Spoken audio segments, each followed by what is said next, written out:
Dalam Islam nggak ada istilah ilmu laduni, nggak ada. Kuliah bidatun dolar. Kata Nabi, jauhkan dari kalian perkara-perkara yang agama.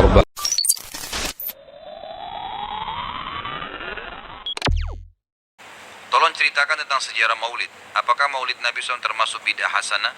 Merujuk sabda Nabi SAW, hadis riwayat Muslim nomor 1017.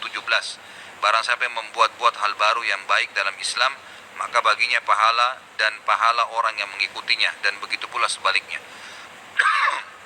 Maulid Nabi SAW adalah merayakan hari lahir Nabi SAW. Awal mulanya muncul tahun 230 Hijriah. Dan ini muncul dari kerajaan dinasti Fatimiyah Syiah ya, yang itu dibentuk pada saat itu di Mesir, dan mereka punya 6 macam maulid, dan sampai hari ini di Iran masih ada tuh. Jadi yang berfaham Syiah memang mengikuti ini. Sayangnya banyak ahli sunnah yang menarik ajaran ini, pemahaman ini ke pemahaman mereka, padahal sebenarnya pemahaman orang-orang Syiah. Dan Syiah ini jelas mengkafirkan sahabat, mengatakan Al-Quran kurang, gitu kan. Mereka punya 6 macam maulid. Maulid Nabi SAW, Hasan, Husain, Fatimah, Ali, dan rajanya mereka. Dan mereka pada saat membaca maulid dengan zikir-zikir yang sering kita dengar sekarang, itu ya mereka berdiri di tengah-tengahnya karena menganggap ruhnya Nabi SAW sedang lewat. Banyak orang ahli sunnah di Indonesia yang benci dengan Syiah, karena pemahaman Syiah jelas ya mengkafirkan sahabat, mencaci maki Abu Bakar dan Umar, mengkafirkan mereka, mengatakan Quran kurang. Tapi mereka tidak sadar maulid yang mereka lakukan adalah acara dari orang-orang Syiah, gitu kan. Anda boleh kembali kepada buku sejarah, semua buku sejarah menjelaskan masalah itu. Jadi munculnya di tahun 230 Hijriah dan dilakukan oleh Syiah ya pada saat itu, yang mendirikan dinasti Fatimiyah namanya. Baik, itu kurang lebih gambaran tentang sejarahnya. Dan orang-orang Syiah Fatimiyah waktu itu mengadakan maulid. Review lagi kembali kenapa mereka buat. Ternyata mereka waktu itu di Mesir berbatasan dengan Bizantium, kerajaan Romawi. Dan waktu itu orang-orang Romawi mereka mengadakan maulidnya Nabi Isa, ya kan gitu. Maka orang-orang Syiah waktu itu mengatakan di Mesir, kalau gitu kita juga buat maulid untuk Nabi SAW. Maka dibuatlah. Dan sekarang Anda boleh tanya kepada siapapun, kiainya, habibnya, tanya, apakah Nabi SAW pernah melakukan maulid kayak Anda lakukan nih? Berzikir, baca salawat, berdiri, menganggap ruhnya Nabi sedang lewat, pernah? Pasti kalau mereka jujur, mereka akan mengatakan tidak pernah. Ditanya, lalu kenapa Anda lakukan? Bentuk cinta kepada Nabi SAW. Bentuk cinta itu harusnya mengikuti dan mencontohi dan melakukan apa yang dicontohkan dan diperintahkan saja, nggak menambah, gitu kan? Karena kalau kita menambah, seakan-akan kita menganggap Nabi SAW masih ada yang belum disampaikan. Para Nabi sudah pada saat meninggal menyampaikan semua. Apa kata Ibnu Katsir rahimahullah? Beliau mengatakan kalimat yang mulia pada saat menafsirkan surah Al-Maidah ayat 3. Al-yawma akmaltu lakum dinakum wa atmamtu alaikum ni'mati wa raditu lakumul Islam madina. Hari ini aku sempurnakan agama kalian, nikmatku untuk kalian, dan aku ridho Islam sebagai agama kalian, kata Ibnu Katsir. Ayat ini dalil yang paling nyata dan jelas, ya, menekankan bahwasanya Nabi SAW tidak menghembuskan nafas terakhirnya kecuali sudah menyampaikan semua apa yang Allah tuntunkan, dan umat ini tidak butuh lagi tambahan, yang kecil sampai yang besar, yang samar-samar sampai yang jelas, gitu kan. Semua dijelaskan, semua sudah disampaikan. Dan Nabi SAW pada saat mau meninggal dunia di Haji Wada, beliau mengatakan, halla ballagtu, ingatlah saya sudah sampaikan kepada kalian.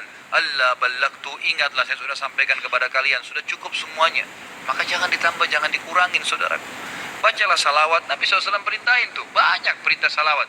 Baca 10 kali pagi, 10 kali sore, zikir pagi sore. Boleh juga dijadikan sebagai zikir rutin kita tiap hari. Nabi SAW perintahkan untuk baca salawat, gitu kan. Dianjurkan untuk membaca. Di hari Jumat disuruh memperbanyak salawat untuk Nabi SAW. Setiap kali disebut namanya SAW dalam majelis ini, berapa kali kita katakan Nabi SAW, Nabi SAW. Itu semua fadilah, itu diperintahkan, gitu kan. Tapi jangan dikarang secara khusus, karena itu akan menambah. Sekali lagi, saya tidak menyalahkan. Kalau Anda ngotot mengerjakannya, mengatakan ini benar, silahkan, itu hak Anda. Saya menyampaikan apa yang saya ketahui, gitu kan. Saya tidak menyalahkan, tidak menghardik, saya mengingatkan apa yang saya ketahui. Kalau Anda anggap ini benar, terimalah, gitu kan. Karena orang yang bijaksana, orang yang berakal adalah orang kalau menerima, mendengar sebuah penyampaian dan itu benar, lebih benar dari apa yang dia ketahui sebelumnya, maka dia menerimanya. Ya, maka dia akan selamat dari sifat sombong, kan gitu. Kalau masalah hadis yang disebutkan tadi, Nabi SAW mengatakan barang siapa yang membuat hal yang baru. Jadi ini terjemahannya pun keliru, gitu kan. Jadi kisahnya begini, ini hadis Bukhari. Nabi Muhammad SAW pada saat suatu hari di siang hari selepas sholat duhur, begitu kisahnya ya, melihat dari kejauhan waktu beliau mau keluar dari masjid, ada satu kaum orang Badui, Arab ini orang Badui dari padang pasir, yang datang ke Madinah berharap mendapatkan sedekah.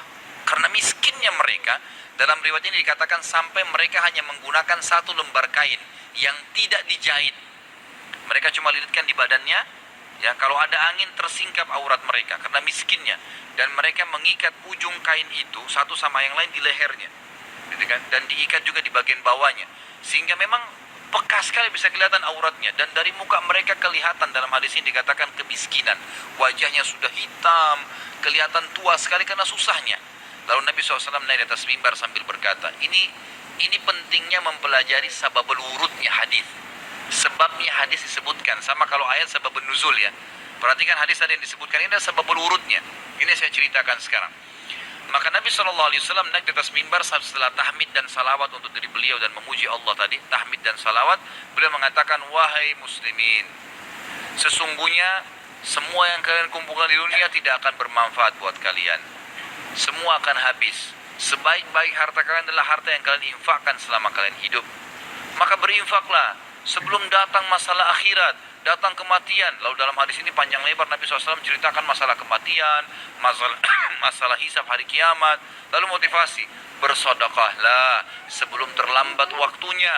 Ya, semua yang punya sesuatu di rumahnya bersedekah. Berikan orang-orang yang susah itu, yang datang menuju ke masjid, berikan kepada mereka sebelum mereka injak masjid ini. Lalu kata Nabi SAW, bersedekahlah walaupun hanya dengan sepotong kurma. Jadi kalau seseorang antara kalian punya kurma di rumahnya satu butir, bagi dua, satu dia makan setengah dia makan, kasih setengah orang miskin ini. Saking pentingnya bersedekah. Waktu itu ikhwan dan akhwat sekalian, sahabat termotivasi, ada yang menangis. Ada satu orang sahabat berdiri, lalu dia mengeluarkan semua yang dia miliki di kantongnya. Ya Rasulullah, ini saya sedekahkan.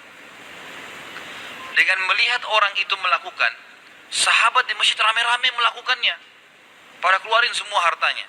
Apa kata Nabi SAW? Siapa yang menunjukkan perbuatan baik dalam Islam, yang memulai.